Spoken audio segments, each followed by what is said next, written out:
Hi friends, welcome back to my YouTube channel. ఈరోజు video వచ్చేసి మేము తిరువూరు నుంచి విసన్నపేట వచ్చామండి మా అత్తయ్య వాళ్ళ గృహప్రవేశానికి. మా పిల్లలు అయితే నిద్ర సరిపోలేదని ఇంకా పడుకుంటున్నారు. మా అత్తయ్య వాళ్ళు ఫస్ట్ వచ్చేసి 6 రూమ్స్ అండి. దీన్ని మాడిఫై చేయించి 3 బెడ్రూమ్ కిచెన్ హాల్గా చేశారు. ఈరోజు అయితే ఇంట్లో ప్రార్థన పెట్టుకున్నామండి.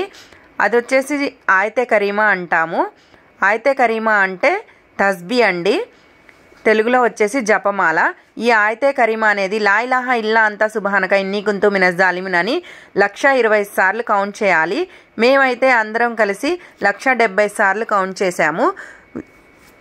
రాజమండ్రి నుంచి వచ్చిన చుట్టాలు, తిరువూరు నుంచి వచ్చిన చుట్టాలు అందరం కలిసి 170 సార్లు కౌంట్ చేశాము. ఎందుకంటే ఏమైనా కొంచెం తప్పులున్నా సరిదిద్దుకోవచ్చు అని చెప్పేసి 1 గంట వరకు క్లోజ్ అయిపోయిందండి కౌంట్ చేయడం. తర్వాత నమాజ్ చేసుకున్నామండి అందరం కలిసి. బయటికి వచ్చేసరికి వంటలు అయితే స్టార్ట్ చేశారు. బాస్మతి రైస్ అయితే కడుగుతున్నారు బగారా రైస్ చేయడానికి. అదేవిధంగా పక్కన గోంగూర బోటి అండి, పెరుగు పచ్చడికి ఆనియన్స్ కట్ చేశారు. మటన్ కర్రీ అయితే అయిపోయింది. ఈయన వచ్చేసి ఫేమస్ వంట మాస్టర్ అండి విసన్నపేట. ఈయన మాటల్లోనే విందాం ఏం చేస్తున్నారో. Andhra special plain biryani.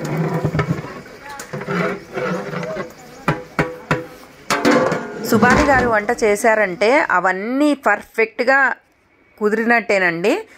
చాలా చక్కగా వంట చేస్తారండి. ఇక్కడనే కాదు ఎక్కడైనా సరే విసన్నపేటలో చాలా బాగా ఫేమస్ వంట మాస్టర్ అంటండి. ఈయన గురించి చాలామంది చెప్తూ ఉంటారు. మా 3 మేనమామలు దగ్గరుండి వంటల దగ్గర చేపించడం జరిగింది. మా 3 మేనమామలది విసన్నపేటేనండి. మా తాతయ్య గారు 3 కూతుర్లని విసన్నపేటే ఇచ్చారన్నమాట. చాలా చక్కగా ఉంటారండి 3 కలిసి కట్టుగా. భోజనాలు అయితే స్టార్ట్ అయిపోయినాయి. అందరూ మటన్ కుమ్మేస్తున్నారు. వంటలు చాలా చక్కగా కుదిరినాయి అని చెప్పారు. మా వారు దగ్గరుండి ఎవరెవరికి ఏం కావాలో అన్నీ సప్లై చేస్తున్నారు. మా తమ్ముడు వాళ్ళు కూడా భోజనానికి కూర్చున్నారు. మా మావయ్య మా వారు కూడా కూర్చున్నారు. మా వారు చాలా బాగున్నాయి వంటలని చెప్పారు. తర్వాత మా అత్తయ్య మావయ్యతో రిబ్బన్ కట్ చేపించి లోపలికి వచ్చేటప్పుడు పూలు చల్లడం లాంటిది ప్లాన్ చేసామన్నమాట. మా అత్తయ్య మావయ్యకి ఇవన్నీ తెలీదు. ప్లాన్ చేసామని వాళ్ళు చాలా హ్యాపీగా ఫీల్ అయ్యారు. ఒకరినొకరు చూసుకుంటున్నారు ఏంటిది అని. అందరూ ఫొటోస్ తీయండి, వీడియోస్ తీయండి అని ఎలా హడావుడి చేస్తున్నారో చూడండి. అదేవిధంగా మేమైతే గిఫ్ట్ ఇచ్చేసాము మా అత్తయ్య మావయ్యకి. ఈ గిఫ్ట్ ఏంటి అని అడుగుతున్నారు మా మావయ్య. దేవుడి ఫోటో ఫ్రేమ్ అని చెప్పాము. అది ఓపెన్ చేసి చూడగానే మా అత్తయ్య మావయ్య చాలా హ్యాపీగా ఫీల్ అయ్యారు. థ్యాంక్ యూ అని చెప్పారన్నమాట. తర్వాత బట్టలు పెడుతున్నామండి. మా అమ్మగారు బట్టలు తీసుకొచ్చారు. వీళ్ళిద్దరికి బట్టలు పెడుతున్నాం పుట్టింటి వారి తరపున. మా అత్తయ్య అయితే ఇప్పుడు ఇవన్నీ అవసరమా, ఎందుకు ఇప్పుడు ఇలా పెట్టడం నాకు అని అంటున్నారు. మా 3 మేనత్తలు నన్ను ఇప్పుడు వరకు వాళ్ళ పిల్లలతో సమానంగా చూసుకుంటున్నారండి. ఈ కాలంలో ఇలాంటి మేనత్తలు ఉండడం నా అదృష్టం అన్నమాట.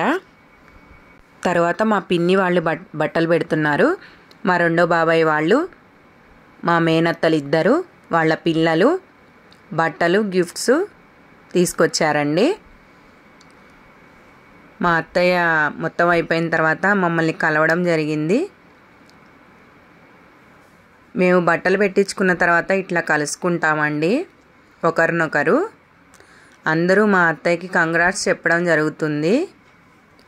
మా అత్తయ్య చాలా హ్యాపీగా ఫీల్ అవుతుందండి. ఇదండి ఈరోజు వీడియో. ఈ వీడియో కనుక మీకు నచ్చినట్లయితే లైక్ చేసి, షేర్ చేసి, సబ్స్క్రైబ్ చేసుకోండి. నెక్స్ట్ వీడియోలో మళ్ళీ కలుద్దాం. Bye bye.